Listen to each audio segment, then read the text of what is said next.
കാണുന്നുണ്ട്. ആ സ്കൂളിലെ തന്നെ മറ്റൊരു അധ്യാപനം. സാറിന്റെ പേരെന്തോ? എൻ്റെ പേര് മോഹൻ രാജു. ഏത് വിഷയം? School Vellarmala government higher secondary school. ഞാനിപ്പോൾ പഠിപ്പിക്കുന്നില്ല, റിട്ടയർമെൻ്റ് ആയിരിക്കുകയാണ്. ഇത് കേട്ടറിഞ്ഞിങ്ങനെ വന്ന് അവരുടെ ദുഃഖത്തിലും കൂടെ പങ്കുചേരാനും കൂടെയാണ് വന്നത്. മാഷിന്റെ വീട് എവിടെയാ? എൻ്റെ വീട് മേപ്പാടി.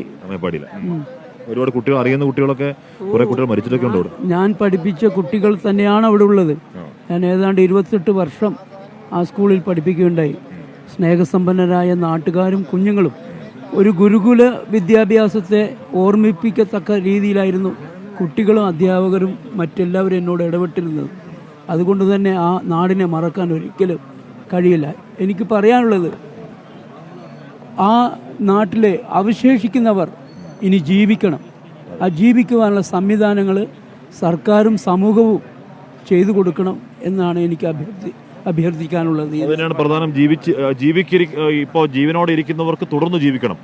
അവരുടെ ജീവനോപാധികൾ പോയിട്ടുണ്ട്. അവർക്ക് ജീവിക്കാൻ വകുപ്പില്ലാത്തവരാണ്. അതിനൊക്കെയുള്ള സംവിധാനങ്ങൾ അവരുടേതല്ലാതെ കുറ്റത്തിൽ പോയതാണല്ലോ, അല്ലേ മാഷെ? അതെ, അവരുടെ കുറ്റമല്ല അത് ആരുടെ തലയിലും വെച്ച് കെട്ടാനും പറ്റില്ല.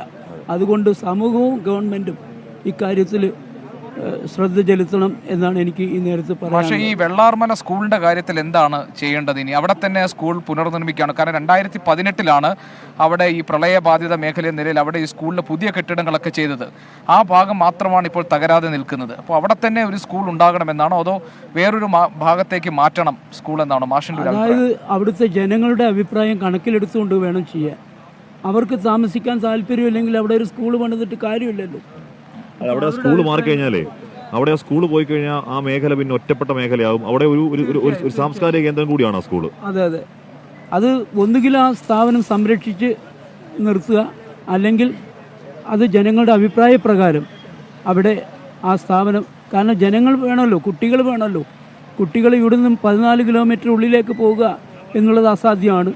അപ്പോൾ ആ ജനങ്ങളുടെ താല്പര്യം എന്താണോ അതനുസരിച്ച് അവിടുത്തെ കുട്ടികൾ അവിടെ ഒരു സംരക്ഷണ ഭിത്തി വേണം എന്നൊക്കെ നേരത്തെ ആവശ്യപ്പെട്ടിരുന്നതാണ്, അല്ലെ മാഷെ? ആവശ്യം ഉണ്ടായിരുന്നതാണ്. അതൊന്നും സത്യത്തിൽ അങ്ങനെ പരിഗണിക്കപ്പെട്ടില്ല എന്ന് തോന്നുന്നു, അല്ലെ? എന്താ സംഭവിച്ചു മാഷെ? അതായത് ഈ 28 വർഷം ഈ പുഴ കൊണ്ട് ഒരു കുട്ടിക്കും ദോഷം വന്നിട്ടില്ല. ഒരു കുട്ടി പോലും 1-ാം ക്ലാസ് മുതൽ പഠിക്കുന്ന കുട്ടികളാണ്, ചെറിയ കുട്ടികൾ. നഴ്സറി സ്കൂൾ ഒരു ഘട്ടത്തിൽ ഞങ്ങൾ തുടങ്ങിയിരുന്നു. അപ്പോൾ എങ്കിൽ പോലും ഒരു കുട്ടിക്കും ഒരു ആപത്ത് അവിടെ വന്നിട്ടില്ല എന്നുള്ള സത്യം കൊണ്ടാണ് ജനങ്ങൾ അതിനെക്കുറിച്ച് അധികം ചിന്തിക്കാതിരുന്നത്. സർക്കാരും അതിലേക്ക്, ഒരു ദുരന്തം വരുമ്പോഴാണല്ലോ എല്ലാവരും അതിലേക്ക് തിരിഞ്ഞു നോക്കുക. അപ്പം അങ്ങനൊന്നും സംഭവിക്കാത്തത് കൊണ്ടായിരിക്കാം ഒരു പക്ഷേ ആ കാര്യത്തിൽ ശ്രദ്ധ ചെലുത്താതിരുന്നത്. എങ്കിലും ഞങ്ങൾ അധ്യാപകരെല്ലാം അതാത് സമയങ്ങളിൽ ഇത് ആവശ്യപ്പെട്ടിട്ടുണ്ട്.